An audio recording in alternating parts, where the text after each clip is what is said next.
A Batalha por Jerusalém.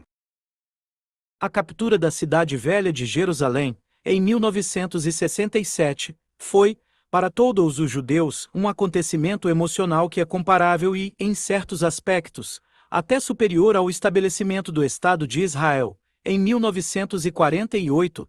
Sua reconquista foi um capítulo à parte na história da Guerra dos 6 Dias, o mais importante. Durante 2 milênios, o povo judeu pediu diariamente em suas orações que Jerusalém, ponto central espiritual, o monte do templo, voltassem às nossas mãos. Se eu me esquecer de ti, ó Jerusalém, escreveu o profeta Jeremias durante o exílio na Babilônia. O povo judeu nunca se esqueceu de sua capital eterna.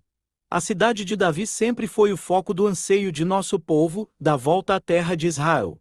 O próprio termo sionismo advém da palavra tsun, que é um dos nomes da cidade sagrada de Jerusalém. No dia 7 de junho, apenas 48 horas após o início da Guerra dos 6 Dias, o sonho há muito acalentado se concretizou tão rápida quanto inesperadamente. Uma mensagem percorreu toda Israel. O monte do templo está em nossas mãos. Naquele dia, o som da trombeta tocado ao pé do templo anunciava ao mundo que os filhos de Israel haviam voltado para seu muro, Jerusalém.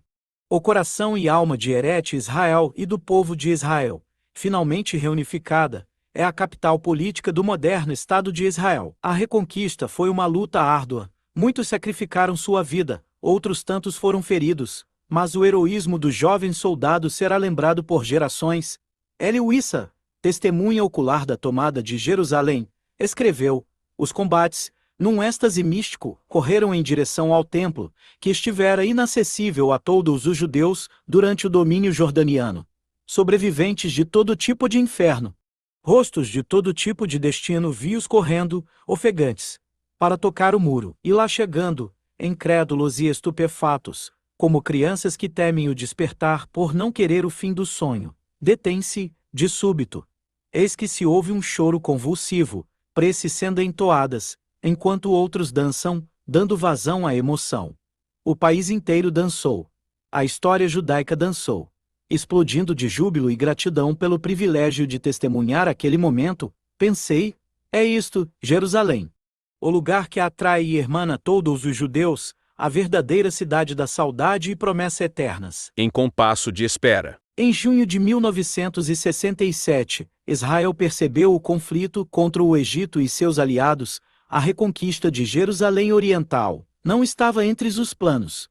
Moshe Dayan, então ministro da Defesa, e o Comando Supremo das Forças de Defesa, sabiam que para ganhar a guerra deviam, antes de tudo, derrotar o Egito e concentrar a maior parte de suas forças na frente egípcia. Dayan ordenara aos comandantes do exército não se envolverem em ações militares que pudessem complicar a posição de Israel diante da Jordânia. No dia 5 de junho, 45 minutos após os aviões israelenses iniciarem o ataque às bases egípcias, o general Abu, comandante de supervisão de tréguas das Nações Unidas, recebeu um telefonema do Ministério das Relações Exteriores de Israel solicitando sua presença. Ao chegar ao ministério, foi entregue a mensagem de Liva Eshkor para o rei Hussein. O primeiro-ministro pedia, mais uma vez, que a Jordânia não entrasse no conflito. Se a Jordânia não fizer nenhum ato hostil, Israel tampouco o fará. O rei da Jordânia ignorou os apelos, pois chegara à conclusão de que sua sobrevivência política dependia de ser visto como parte da coalizão na luta contra Israel. O primeiro-ministro pedia, mais uma vez, que a Jordânia não entrasse no conflito. Se a Jordânia não fizer nenhum ato hostil, Israel tampouco o fará. O rei da Jordânia ignorou os apelos, pois chegara à conclusão de que sua sobrevivência política dependia de ser visto como parte da coalizão na luta contra Israel. Durante 19 anos, jordanianos e israelenses tinham se preparado para o dia em que voltassem a se enfrentar. Para Israel, a perda da parte oriental de Jerusalém, principalmente da cidade velha de Jerusalém, em 1948, na Guerra de Independência, foi um dia de luto. Nas palavras de Ben-Gurion, um motivo para chorar por gerações, a luta contra a legião jordaniana foi sangrenta. Treinada e armada pelos britânicos, a legião era a melhor do mundo árabe. Os judeus lutaram, mas tiveram que se render, e a cidade velha ficou sob a soberania da Jordânia. Conquistadores cruéis, os jordanianos mataram ou expulsaram todos os judeus da área, destruindo suas 60 sinagogas, incendiando-as ou profanando-as. E, apesar dos acordos internacionais de cessar-fogo, que garantiam a judeus e cristãos o livre acesso aos lugares sagrados, esse acesso foi proibido aos judeus. Os cristãos que apresentavam certificado de batismo podiam entrar durante certos feriados. Nas quase 2 décadas, os jordanianos haviam montado linhas de defesas praticamente intransponíveis. Arame farpado, trincheiras profundas e campos minados corriam ao longo da linha vermelha, a linha do armistício de 1948 que separava as duas partes de Jerusalém. A linha estendia-se por pouco mais de 8 quilômetros de norte a sul. Para a preocupação dos comandantes das Forças de Defesa de Israel FDI, a muralha da Cidade Velha era o ponto central das defesas da Jordânia. Desde maio de 1967, perante a possibilidade de uma guerra contra Israel, a população da Jerusalém jordaniana foi tomada por grande euforia. Os alto-falantes das mesquitas incitavam os fiéis a massacrarem os judeus. O líder da OLP, Ahmad Shukri, chegou à cidade na sexta-feira, 2 de junho, para participar das preces na Mesquita Al-Aqsa. Multidões o carregaram nos ombros. Em um discurso inflamado, ele disse: Israel está às vésperas da destruição. Quando a guerra eclodiu, ele fugiu. Temendo-se a ocorrência de milhares de mortos, foi preparado um monte ao lado do Monte Herzl para abrigar um novo cemitério. Havia estimativas que o número de mortos poderia chegaria a 2.000 se aviões jordanianos não bombardeassem a cidade, caso contrário, a 6.000. Como as FDI temiam o uso de gases mostarda e nervoso, usados pelo Egito no Iêmen, oficiais da AGA, Defesa Civil, receberam treinamento de como agir frente a tal eventualidade. O general israelense Haim Bar-Lev, vice-chefe do Estado-Maior, porém, o alertaram de que suas forças não tinham autorização para atravessar a linha vermelha. As ordens do general Yitzhak Rabin, então chefe do Estado-Maior, eram claras. Nada deve ser feito para provocar os jordanianos. Caso a Jordânia abra fogo, Israel responderá, mas sempre tentando evitar a escalada do conflito. Os eventos, no entanto, foram tomando vida própria. O ataque jordaniano. Após o ataque surpresa de Israel, Nasser fez de tudo para manter a Jordânia como aliada.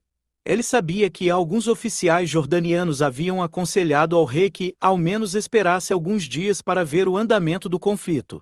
Antes de atacar Israel, o alto comando egípcio descaradamente informou a Hussein que 3/4 da força aérea de Israel tinha sido destruída e que aviões e o exército egípcio estavam atacando Israel. E uma mensagem foi imediatamente enviada ao general egípcio que coordenava as forças árabes na frente jordaniana, ordenando-lhe iniciar a ofensiva. O que o rei não sabia era que Israel praticamente vencera a guerra 3 horas após seu início, quando sua força aérea destruíra a egípcia. A batalha por Jerusalém. Eram por volta das 8h30, quando as bombas jordanianas começaram a cair na parte judaica da cidade. A rádio de Amman anunciava que Israel atacara a Jordânia e, 20 minutos depois, o rei Hussein declarou pelo rádio: a hora da vingança chegou. O general Narkis, após ordenar alerta geral em toda a área do Comando Central e dar instruções para os alarmes de ataque aéreo, telefonou a Ted Kollek, então prefeito de Jerusalém, dizendo: estamos em guerra. Mas está tudo sob controle. Você está prestes a ser o prefeito de uma Jerusalém unificada. 2 eventos aceleraram a decisão das FDI de avançar sobre a parte jordaniana de Jerusalém. O primeiro ocorreu no comandante da Brigada de Jerusalém, informou Narkis que legionários jordanianos haviam ocupado o antigo palácio de governo, onde Narkis ligou ao comandante da 10ª Brigada de Blindados: coloquem suas forças na estrada para Jerusalém, é a nossa chance de conquistá-la. Mas foi o anúncio da rádio egípcia afirmando que tropas jordanianas haviam capturado o Monte Escopus que mudou o curso do conflito. Israel sabia que o anúncio era falso, mas também sabia que significava que um ataque jordaniano ao enclave israelense era iminente. Uma das preocupações das FDI sempre foi a segurança no Monte Escopus, no lado jordaniano. A brigada podia deter o ataque. Mas se o monte caísse em mãos jordanianas, a brigada não conseguiria furar as defesas em volta pelos inimigos. Com a chegada da 55ª Brigada de Paraquedistas de Israel comandada pelo coronel Gor, a batalha por Jerusalém toma outras proporções. A ordem era chegar até o Monte Escopus e libertar a guarnição de soldados israelenses que estavam cercados. O objetivo era romper as defesas jordanianas, penetrar campos minados, destruindo defesas fronteiriças, e lutar através de pelo menos 1,5 quilômetro em uma cidade edificada, na qual ninhos de metralhadoras e homens armados com rifles estavam emboscados atrás de janelas. Uma missão que parecia impossível foi realizada. Na manhã do dia 6 de junho, após uma luta impiedosa, estavam em mãos de Israel o Monte Escopus, assim como pontos estratégicos. Ainda estavam em mãos da Legião Árabe o Cume Agasta Victory, o Monte das Oliveiras e a Cidade Velha. Mas as brigadas Arel e de Jerusalém já controlavam 3 dos 4 acessos à cidade. As vitórias custaram caro para Israel. Muito sangue de jovens israelenses havia sido derramado durante a longa noite. Muitas vidas ceifadas. O número de feridos era imenso e as maiores baixas eram dos comandantes. Mas, graças ao heroísmo dos paraquedistas e dos outros soldados, naquele segundo dia de guerra, era grande a possibilidade de uma Jerusalém unificada e israelense. Algo que até então estava além de qualquer esperança ou imaginação agora estava ao alcance de Israel. Israel, porém, encontrava-se perante um grande dilema de tomar ou não a Cidade Velha. As implicações políticas e diplomáticas eram muitas. O Vaticano, centenas de milhões de cristãos e de muçulmanos iriam aceitar que seus lugares sagrados ficassem em mãos de judeus? Mas não podíamos perder a possibilidade histórica, única, que se abria depois de 2000 anos de exílio, de voltar a ter em nossas mãos o Coutel Amaravi. Tomando a Cidade Velha, as forças de Israel iriam estabelecer um anel de aço ao redor da Cidade Velha, mas manteriam um corredor aberto para a Legião Árabe poder escapar. Era imprescindível preservar os locais sagrados. Moisés Dayan ainda estava com dúvidas. Temia a indignação da comunidade mundial caso os locais sagrados cristãos e muçulmanos fossem destruídos ou danificados pela ação israelense. Pior ainda seria tomar o Couter e ter que devolvê-lo perante a pressão internacional. Dayan viu isso acontecer no Sinai, uma vez aberto a Porta dos Leões. Depois de uma luta ferrenha, nenhum jordaniano parecia estar lá. Ordenou no rádio a todas as unidades cessar fogo e, dirigindo-se ao general Narques, disse: "O monte do templo está em nossas mãos. RPITU. O monte do templo é nosso." Ao chegar no topo do monte, ordenou que a bandeira de Israel fosse hasteada sobre o Coutel Amaravi. O relógio marcava 10h21, 48 horas após o início do combate em Jerusalém. Os paraquedistas, que iam chegando à então estreita rua diante do muro, ficavam em silêncio, conscientes de que eram os primeiros soldados de um exército judeu a lá chegar em 2 milênios.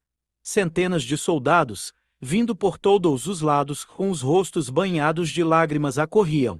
Aproximavam-se do muro para tocar as pedras milenares. Alguns comprimiam o rosto nas pedras.